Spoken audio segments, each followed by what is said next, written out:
Bande passante, l'info décryptée, un podcast de la Provence et Radio Star. Audrey Savournin. 3 ans. 3 ans qu'un immense vide perce la rue d'Aubagne, du numéro 63 au numéro 67 à Marseille. 3 ans que 2 immeubles insalubres s'y sont effondrés, engloutissant 8 vies, le 5 novembre 2018 à 9h05. 3 ans que le quartier s'efforce de surmonter le traumatisme, attend la désignation des responsables, des perspectives pour Noailles et des solutions au mal-logement. 3 ans, c'est peu, assurent les décideurs politiques, mais c'est tellement long pour les habitants. Alors qu'une plaque a été posée, enfin, pour rebaptiser la place dite Homer, place du 5 novembre 2018, l'heure était encore cette année au recueillement, mais aussi, toujours, aux revendications, notamment en termes de transparence et de relogement. La rue d'Aubagne commence-t-elle à revivre 3 ans après le drame ? C'est le thème de ce nouvel épisode de Bande passante. Simona amava Marsiglia. Simona aimait Marseille. Simona aveva scelto di vivere a Marsiglia. Simona avait choisi de vivre à Marseille. E Simona amava Noailles. Et Simona aimait Noailles. Mamma, quanto è bello questo quartiere. Maman, mais qu'il est beau ce quartier. È un punto d'incontro del mondo. Ci sono profumi, colori, gente. È tutto meraviglioso. C'est un point de rencontre du monde. Il y a des odeurs, il y a de la vie. Il y a 3 ans donc, Simona, qui aimait tant Marseille, comme l'a rappelé sa maman, perdait la vie rue d'Aubagne. Comme Ouloum, Julien, Taher, Chérif, Nias, Fabien et Marie-Emmanuelle, 8 prénoms inscrits sur une stèle installée le 4 novembre dernier, veille de ce triste anniversaire, en même temps que la plaque officialisant la place du 5 novembre 2018, à quelques mètres du lieu du drame. Un hommage en présence du maire de Marseille, Benoît Payan, de nombreux élus et des marins-pompiers qui avaient fouillé les décombres pendant plusieurs jours, mais préservé des objectifs et des caméras, conformément à la volonté des familles. Une première reconnaissance du statut de victime, comme le note Maël Camberlin, membre du collectif du 5 novembre. C'est non seulement la plaque et le fait d'être reçu directement par la ville de Marseille, ce qui aurait dû être fait dans l'idéal dans les premiers mois, quelque chose qu'ils attendaient depuis très longtemps, et quelque chose qui démarre le temps long aussi, d'un temps très long qui va être leur deuil. Vous avez choisi cette période de commémoration pour en appeler à la transparence dans une tribune co-signée avec le collectif des écoles de Marseille, qui est paru dans la Provence. C'est la base de toute avancée ? Oui, c'est la base qui nous met au même niveau de compréhension que l'administration elle-même, et au même niveau d'échange. Si on n'a pas les mêmes informations, on a une difficulté de manière générale à construire la politique de la ville. Et pour pouvoir intervenir intelligemment, il faut qu'on ait cette possibilité. Ça peut être aussi bien au sujet des choses comme la charte du relogement qu'on a fait, et ça peut être dans l'application de tout à chacun. Ce sujet-là a été tranché depuis les 8 premiers mois. C'est passé en Conseil d'État. On était très très clair sur les documents auxquels on a le droit, on n'a pas le droit. On est encore sur ce sujet-là 3 ans après. Et est-ce qu'il faudra aller jusqu'à la phase judiciaire ? C'est une vraie question, là. Est-ce qu'on peut construire quelque chose avec les institutions et la volonté qui était celle après élection, qui était très forte et qui était très intéressante, notamment avec des élus dédiés à ce sujet ? On se pose la question s'il faut y aller aussi. C'est un temps long. Là, on en est à 3 ans, effectivement. Et à 3 ans, on a un retard énorme de l'action publique entre ce qu'elle a proposé, les outils qui ont été mis en place, tel le PPA, donc le projet partenarial d'aménagement, et son bras armé qui est la Société publique locale d'aménagement. Ils sont en place, on a un directeur, on commence à avoir des personnes, le reste ça prend énormément de temps. Et on n'a pas encore l'ombre d'un projet, ni la discussion qui est nécessaire pour arriver à ce projet-là. Donc on va encore en prendre 1 an, plus les études techniques immeuble par immeuble, les études de projet, de quartier, etc. L'idéal, ça aurait été de commencer par ça.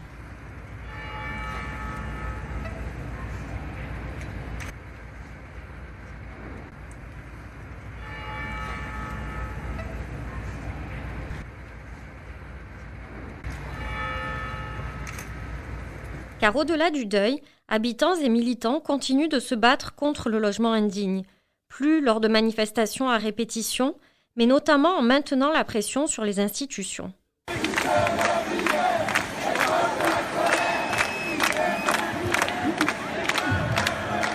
Laurence Mildonian, vous êtes journaliste à Marseille pour La Provence. Vous étiez présente sur place moins d'1 heure après l'effondrement et vous suivez le dossier depuis. Concrètement, le PPA, c'est quoi ? C'est en janvier 2019 que le ministre du Logement, Julien Denormandie, avait annoncé la création de ce PPA. C'est un sigle un peu barbare, d'autant plus qu'il est associé à un autre sigle barbare, la SPLAIN. C'est la Société publique locale d'aménagement d'intérêt national. L'objectif, en fait, c'est de venir mettre de l'argent pour réhabiliter des secteurs qui sont vraiment jugés prioritaires. En l'occurrence, donc, ce projet partenarial d'aménagement est dédié à la lutte contre l'habitat indigne et dégradé. Et son outil, donc la Société publique locale d'aménagement d'intérêt national, est détenu à 59% par la métropole, 35% par l'État et à 6% par la ville de Marseille. Avec 217 millions d'euros, le PPA permettra de réhabiliter des secteurs ciblés. Donc il y a 4 îlots prioritaires qui ont été identifiés. Clovis, Hugues, la Belle de Mai, Noailles-de-la-Croix, Noailles-Ventre et Auch-Versailles. Et en fait, les projets de requalification urbaine de ces îlots seront ceux qui verront le jour avec une idée de concertation aussi, avec un démarrage des opérations qui est prévu au premier semestre 2022. Les 2 premières années ont été rythmées par les arrêtés de péril et les relogements. Où en est-on aujourd'hui ? Alors aujourd'hui, ça continue. On a quand même la ville qui signe une trentaine d'arrêtés de péril chaque mois, enfin de mise en sécurité de logement chaque mois. Il y a toujours 800 immeubles qui sont actuellement frappés de péril à Marseille, dont 200 pour péril grave et imminent. Et donc ça crée une situation quand même qui continue à être problématique au niveau des habitants de ces logements, puisqu'il y en a 1400 qui sont actuellement relogés par la ville de Marseille, donc dans les différents hôtels, appart-hôtels et appartements provisoires. C'est là qu'on voit que le problème est loin d'être réglé. Le problème est loin d'être réglé parce que, en fait, on a toujours un stock de bâtiments qui restent à retaper, qui restent dangereux pour les occupants. Et on a d'autres qui s'ajoutent. On avait eu quand même, dès 2018, une vague de signalements et donc une énorme vague de personnes qui s'étaient retrouvées à la rue délogées parce que habitant dans des immeubles indignes. Et on se souvient quand même qu'on avait le rapport Nicole de 2015 qui signalait qu'il y avait 40 000 logements, soit 4 000 immeubles qui restaient considérés comme indignes à Marseille. Ce chiffre n'est évidemment pas encore résorbé aujourd'hui. On demande des comptes à la mairie, à la métropole, à l'État. Et on demande la justice pour tous ces morts.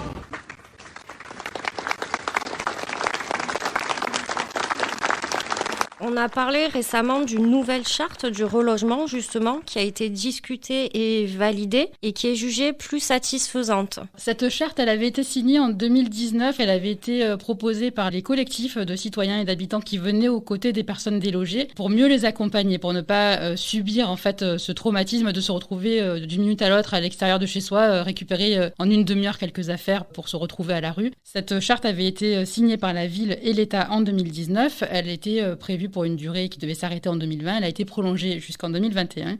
Et aujourd'hui, on est reparti sur une charte, effectivement, qui est valable pour 4 ans, qui vient d'être signée, validée par le conseil municipal le 1er octobre dernier. Qu'est-ce qui a été fait par la municipalité, notamment ? Alors, les collectifs de citoyens, notamment le collectif du 5 novembre, qui fait partie des personnes qui avaient signé la première charte et qui ont renégocié donc la nouvelle mouture de cette charte, tenait vraiment à inclure toutes les personnes qui étaient de bonne foi, qui, par exemple, payaient un loyer, mais n'avaient pas de papier qui l'attestait et qui, jusqu'à présent, étaient sortis de cette charte et n'étaient pas concernés par la charte. Cette fois-ci, après d'âpres négociations, là aussi, mais qui ont été beaucoup plus constructives, nous ont dit les militants des collectifs, cette prise en compte est désormais actée dans la nouvelle charte. Des actions ont été menées par la ville de manière plus globale pour lutter contre l'habitat indigne. C'était aussi une priorité de la ville de Marseille. La nouvelle municipalité, quand elle est arrivée aux commandes du conseil municipal, c'est fait partie de ses priorités, donc résorber l'habitat indigne. Il y a donc effectivement des actions qui ont été mises en place. La direction du logement a été recréée puisqu'elle avait été jusqu'à présent transférée à la métropole. 25 agents administratifs et techniques sont en cours de recrutement et 25 inspecteurs de salubrité le sont également. Ils seront chargés de signalement, visite et traitement des problèmes qui relèvent de la compétence municipale, évidemment. Il y a déjà aussi 48 millions d'euros qui ont été votés en conseil municipal en juillet 2020 pour réaliser les travaux d'office pour les 4 prochaines années à la place des propriétaires qui ne parviendraient pas à les faire. Ça permet d'avancer et d'accélérer un petit peu le calendrier justement de ces travaux et à charge par la suite à ces propriétaires de rembourser la ville. Parmi les mesures mises en place, on a beaucoup parlé aussi du permis de louer, qui est piloté, lui, par la métropole, je crois. La métropole avait effectivement mis en place, à titre expérimental, un permis de louer qui était rentré en vigueur le 15 octobre 2019 sur le secteur uniquement de Noailles. Aujourd'hui, la demande d'extension de ce permis de louer est toujours portée par la ville, mais qui souhaite l'accompagner en fait, d'un encadrement de loyer pour éviter que ces loyers explosent, comme on peut souvent le voir. Cela dit, la métropole estime que ce dispositif a déjà des retombées positives, puisqu'il y a quelques 340 immeubles qui ont été diagnostiqués suite à une visite. Et on a 95 logements qui présentaient des désordres qui ont donné lieu à des avis défavorables ou sous conditions, qui sont redevenus décents après réalisation de travaux. Des dispositifs sont donc mis en place sans qu'un changement soit réellement perceptible. La situation de la rue d'Aubagne, bien que rouverte, semble en figée. À l'image de la dent creuse, cet espace vide laissé par l'effondrement des immeubles du 63 au 67 rue d'Aubagne. Aujourd'hui sont devenir et soumis ce qui sera décidé dans le cadre du projet partenarial d'aménagement pour le centre-ville. Donc en fait, il y a une étude relative au sol qui a déjà été lancée en 2020, une étude sur l'habitat également avec un volet technique et un volet social.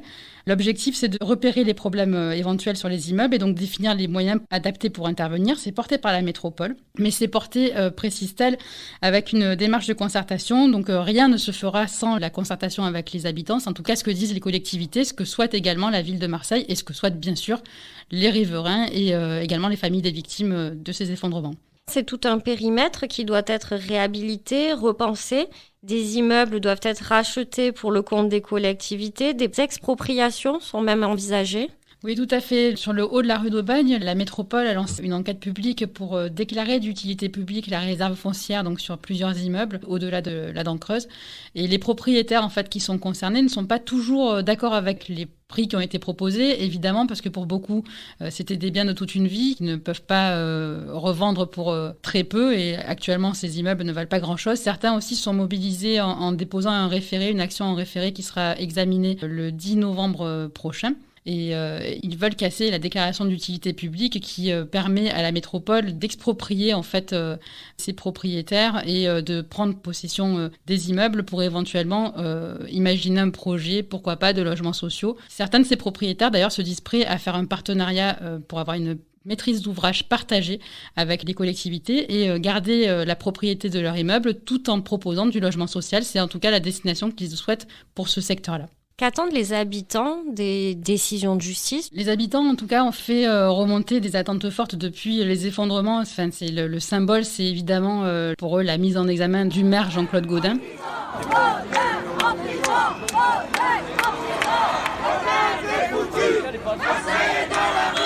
Pour les familles, ça a été très difficile d'entendre que c'était la pluie qui avait peut-être entraîné l'effondrement de l'immeuble dans lequel leurs proches ont été emportés. Aujourd'hui, en fait, ce qu'ils veulent, c'est qu'il y ait vraiment des reconnaissances de responsabilité, aussi bien de la part de la ville qui a eu des experts qui étaient défaillants, de la part des adjoints qui ont signé en fait les arrêtés de péril et qui ont laissé du coup les habitants dans des immeubles alors qu'ils auraient dû être évacués. En fait, on aimerait vraiment qu'aujourd'hui, on identifie des personnes qui ont fait ce qu'elles n'auraient pas dû faire et celles qui n'ont pas fait ce qu'elles auraient dû faire. Ni oubli, ni pardon, ni oubli, ni pardon, ni oubli, ni pardon. Laurent d'Ancona, vous êtes journaliste au service police-justice de la Provence. Où en est-on de l'enquête ? Il faut toujours séparer le temps de l'émotion et le temps judiciaire. Le temps judiciaire sur une enquête comme ça, on s'en doute, il est très très très long. C'est-à-dire qu'il y a des dizaines de milliers de documents à inspecter, il y a beaucoup de gens à interroger, il y a un travail de fourmi, un travail colossal. Ce qui est très rassurant, c'est que ce travail a été confié dès le départ à 3 juges d'instruction dont on peut dire que ce sont des gens de très haut niveau, des gens très scrupuleux et consciencieux, qui ont enquête maintenant depuis 3 ans. Il y a eu au départ 10 policiers de la police judiciaire, de la brigade criminelle mobilisés exclusivement sur ce dossier. Alors il n'en reste plus que 2 ou 3, mais ce qui est déjà quand même une petite cellule qui est en permanence dessus. Et l'an dernier, on a eu 3 premières mises en examen. Celle de Julien Rivas, qui était l'adjoint au risque. Celle du cabinet Otard, qui est un syndic de copropriété qui gérait un des immeubles qui s'est effondré. Et Marseille Habitat, donc, qui est considéré comme le bras armé de la ville en termes de logement, qui a été mise en examen en tant que personne morale. Donc ça, déjà, on commence à avoir une architecture des responsabilités possibles, potentielles. Et on attendait évidemment une suite logique avec d'autres mises en examen dans divers milieux. Mais entre-temps, il y a Julien Ruas, donc l'élu, qui a fait appel. Comme il en a tout à fait le droit, même si en général ces appels-là ne sont pas suivis.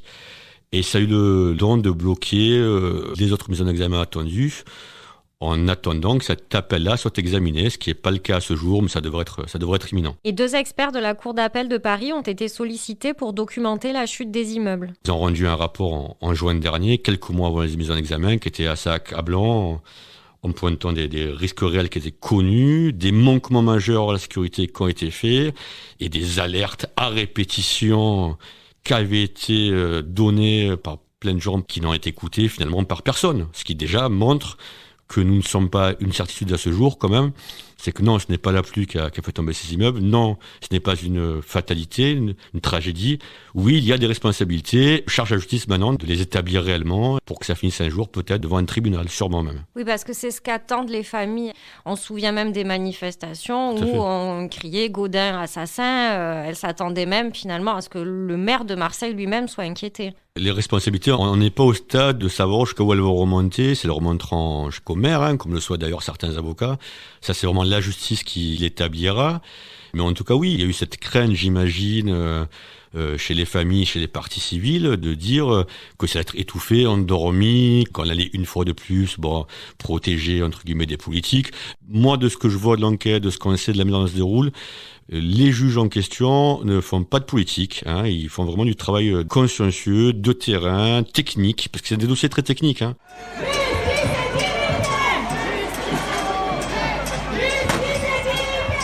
La prochaine étape, c'est le verdict concernant l'appel de Julien Ruas, donc.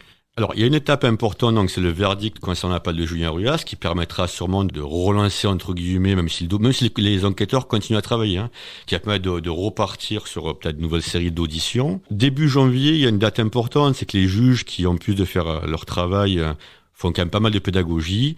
Ils tiennent chaque année à recevoir les familles des victimes pour leur donner l'avancée de l'enquête, pour justement rassurer les gens sur des enquêtes très très longues où on a parfois l'impression qu'elles dorment. Non, elles ne dorment pas. Oui, elles continuent et les juges tiennent à en informer les familles. Donc en janvier, peut-être qu'ils vont leur donner des nouveaux éléments ou peut-être que d'ici janvier, d'ailleurs, il y aura des rebondissements judiciaires. Ce qu'il faut savoir, c'est que il a été récemment jugé à Marseille en février dernier. Un dossier qui ressemble, même s'il n'y a pas la dimension politique, mais qui était d'une grande complexité, c'est l'effondrement de la scène de Madonna il y a 11 ans de ça. Il y a eu plusieurs victimes, beaucoup de blessés, 2 morts. Et au final, il y a eu 11 ans d'investigation, 11 ans d'enquête. Ça s'est passé dans l'ombre. Et en février dernier, le procès s'est passé devant la 6e chambre, qui est la chambre dédiée à ce genre de drame-là, et qui, d'une manière exemplaire, a mené des audiences et a donné des condamnations tout à fait exemplaires. Et je crois que ce que se disent les avocats, ce que doivent se dire les familles, c'est que peut-être ça prendra 4 ans, 5 ans, 6 ans, mais que si ce travail-là est bien fait maintenant par les enquêteurs, on pourra avoir un procès qui sera à la hauteur du drame qu'ils ont vécu et qui donnera les responsabilités des uns et des autres.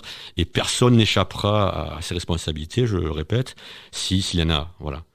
Que ce soit des élus de haut niveau, que ce soit des techniciens ou que ce soit des propriétaires. C'est la fin de ce bande passante. Merci de l'avoir écouté. Merci à nos interlocuteurs d'y avoir participé. Et rendez-vous sur laprovence.com, rubrique podcast ou sur les plateformes de téléchargement pour un prochain épisode.